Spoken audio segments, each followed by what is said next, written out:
ನಮ್ಮ ನೀರು ನಮ್ಮ ಹಕ್ಕು ಅಂತ ಪಾದಯಾತ್ರೆ ಮಾಡಿದ್ರು ಮುಖ್ಯಮಂತ್ರಿಗಳು. ಇವತ್ತು ನಮ್ಮ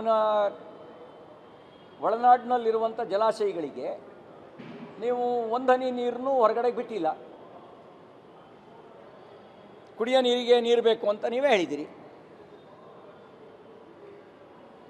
ಮುಖ್ಯಮಂತ್ರಿಗಳೇ, ನಮ್ಮ ನೀರು ನಮ್ಮ ಹಕ್ಕು ಅನ್ನೋದು ಬರೀ ವಿರೋಧ ಪಕ್ಷದಲ್ಲಿದ್ದಾಗಲೋ ಅಥವಾ ಮುಖ್ಯಮಂತ್ರಿ ಆದಾಗಲೂ ನಮ್ಮ ನೀರು ನಮ್ಮ ಹಕ್ಕು ಅನ್ನೋದು ನೆನಪಲ್ಲಿ ಇರುತ್ತೆ ಅನ್ನೋದಾದರೆ ನೀವು ಆ ನೆನಪಲ್ಲಿರೋದನ್ನು ಆದೇಶದ ಮೂಲಕ ನಮ್ಮ ನೀರು ನಮ್ಮ ಹಕ್ಕು ಅನ್ನೋದನ್ನು ಸಾಬೀತುಪಡಿಸಿ. ನಿಮ್ಮ ಬೆನ್ನಿಗೆ ನಾವಿದ್ದೀವಿ, ಯಾರಿಗೂ ಹೆದರಬೇಡಿ. ಮುಂಚೆ ಇದ್ದ ಅಡೆತಡೆಯೂ ಈಗ ನಿಮಗೆ ಮೇಕೆದಾಟು ವಿಷಯದಲ್ಲಿ ನಿವಾರಣೆ ಆಗಿದೆ. ಭಾರತ ಸರ್ಕಾರ ಭಾಳ ಸ್ಪಷ್ಟವಾಗಿ ಹೇಳಿದೆ, ಆ ರಾಜ್ಯದಲ್ಲಿ ಅಣೆಕಟ್ಟು ಕಟ್ಟೋದಕ್ಕೆ ಬೇರೆ ಅನುಮತಿಯ ಅವಶ್ಯಕತೆ ಇಲ್ಲ ಅಂತೇಳಿ. ಹಾಗಾಗಿ ನೀವು ಕರ್ನಾಟಕ ಸರ್ಕಾರವೇ ಉಚಿತ ನಿರ್ಣಯ ತಗೊಳ್ಬೋದು. ಈಗ ಬೇಕಾಗಿರೋದು ಕೇವಲ ಇಚ್ಛಾಶಕ್ತಿ ಮಾತ್ರ. ಪಾದಯಾತ್ರೆ ಮಾಡಿದ್ರಿ, ನಿಮ್ಮ ಸರ್ಕಾರ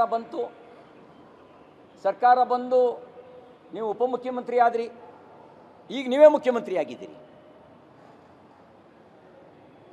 ನಿಮ್ಗೆ ಅನುಕೂಲ ಆಗೋ ರೀತಿಯಲ್ಲೇ ಕೇಂದ್ರ ಸರ್ಕಾರ ಹೇಳಿಕೆ ಕೊಟ್ಬಿಟ್ಟಿದೆ ಸಂಸತ್ನಲ್ಲಿ. ಇನ್ಯಾಕೆ ತಡ? ಬೇರೆಯವ್ರಿಗೆ ಬೆಟ್ ಮಾಡಿ ತೋರಿಸೋ ಅವಶ್ಯಕತೆನೇ ಇಲ್ಲ. ಈಗ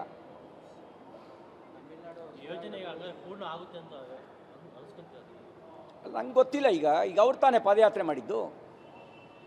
ಯೋಜನೆಗೆ ಕಲ್ಲಾಗ್ತಿರೋ ಅಥವಾ ಯೋಜನೆ ಮಾಡೋದಕ್ಕೆ ಕಲ್ಲಾಗ್ತಿರೋ ಯೋಚನೆ ಮಾಡಿ. ನಿಮ್ಮ ಕೈಲೇ ಇದೆ.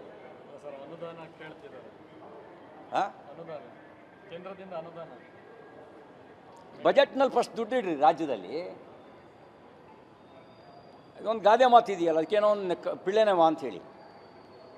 ಆ ಪಿಳ್ಳೆನವ ಯಾಕೆ? ಆ ಪಿಳ್ಳೆನವ ಬೇಡ. ನೀವು ಪಾದಯಾತ್ರೆ ಮಾಡಬೇಕಾದ್ರೆ ಕೇಂದ್ರದ ಅನುದಾನ ನಂಬ್ಕೊಂಡು ಪಾದಯಾತ್ರೆ ಮಾಡಿದಿರಾ? ಜನರಿಗೆ ಭರವಸೆ ಕೊಡಬೇಕಾದ್ರೆ, ನಿಮ್ಮ ಪಕ್ಷದ ಪ್ರಣಾಳಿಕೆಯಲ್ಲಿ ಭರವಸೆ ಕೊಡಬೇಕಾದ್ರೆ ಕೇಂದ್ರ ಅನುದಾನ ಕೊಟ್ಟರೆ ಮಾಡ್ತೀವಿ ಅಂತ ಕಾಣಿಸಿದ್ರಾ? ಅದು ಯಾವುದೂ ಕಾಣಿಸಿರಲಿಲ್ಲ. ಈಗ ಯಾಕೆ ಪಿಳ್ಳೆನವ? ಮುಂಚೆ ಆದರೆ ತಮಿಳ್ನಾಡು ತೋರಿಸ್ತಿದ್ರಿ, ರಾಜಕಾರಣ ಮಾಡ್ತಿದ್ರಿ. ಅಲ್ಲೂ ನಿಮ್ಮ ಸ್ನೇಹಿತರೆ ಅಧಿಕಾರದಲ್ಲಿ ಇದ್ದಾಗಲೂ